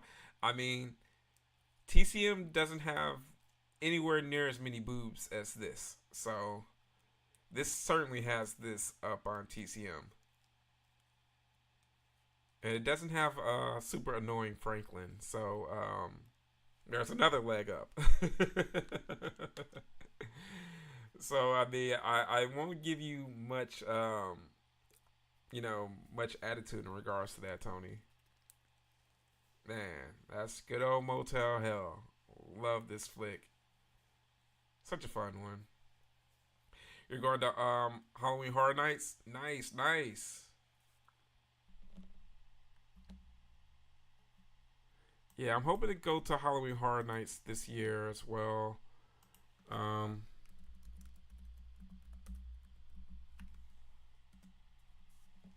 yeah, it's so cool that they're doing like a Halloween expansion.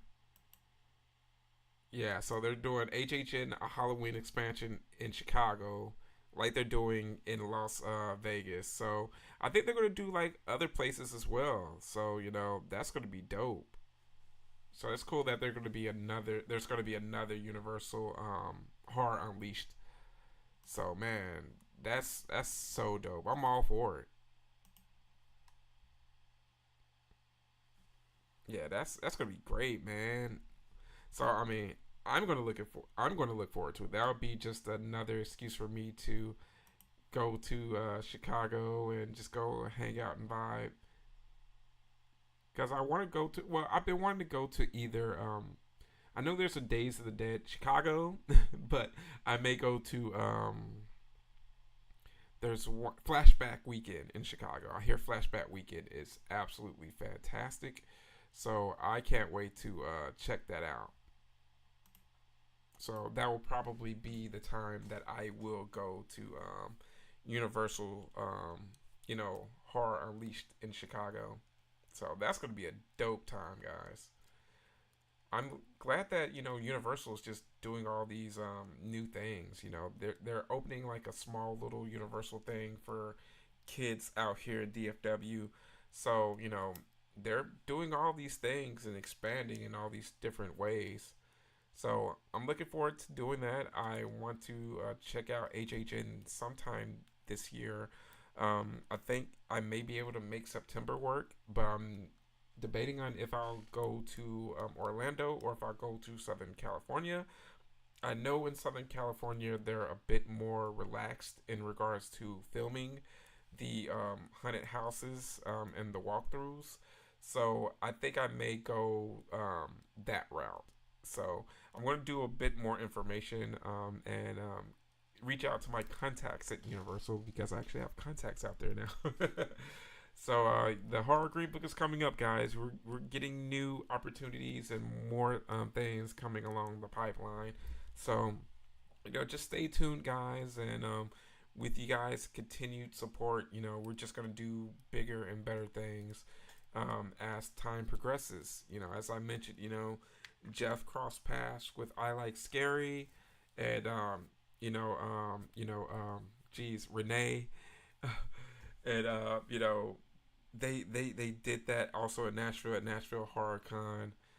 So that was so cool, for them to do that, you know.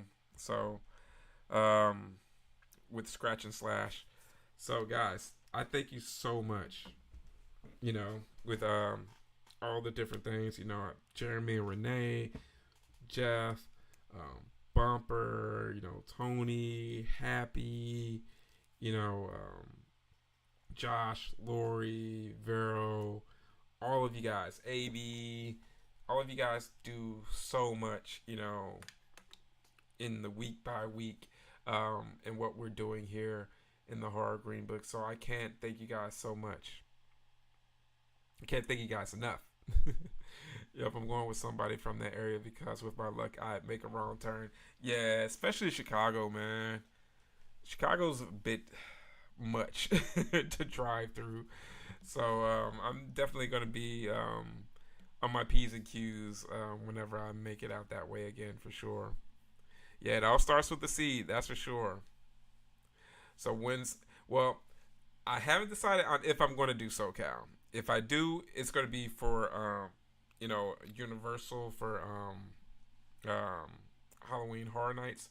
And it may be around the time for Creep Icon. So I have to look at the dates. So I may try to do Creep Icon and HHN for the same time if I do go to SoCal for this year. So we'll definitely do that. And old restless, definitely old restless. Can't forget old restless. But yeah, guys. So thank you guys so much. With everything that you do, like it really means a ton to me. You gotta definitely stay away from O Block. Yeah, definitely don't want to make a wrong turn. Yeah, guys. I have some stuff to take care of tomorrow, so I don't necessarily know how long it's gonna bleed over, but I'm thinking I'll have enough time to do disgraceful double features tomorrow. So definitely be on the lookout for the announcement through Discord, or you guys should have the bell notification on for whenever I will drop some new content. It will let you guys know. But I would say there's a good 85% chance I'll do disgraceful double features if this super bonus thing that I have to take care of before going out of town is taken care of. So be on the lookout for that announcement, guys. But I'm pretty sure we'll be able to make disgraceful double features work tomorrow. So, guys, I'd like to thank you so much again for hanging out with me tonight for the live watch party of Motel Hell. Definitely enjoyed this flick. It's a fun one. But guys, thank you so much. I am your guide, your tour guide, Brendan with the Horror Greenbook, signing off and letting you know that it is scary in those streets, travelers. And I thank you so much. But let me know that you made it home safely. Good night, and I'll catch you later.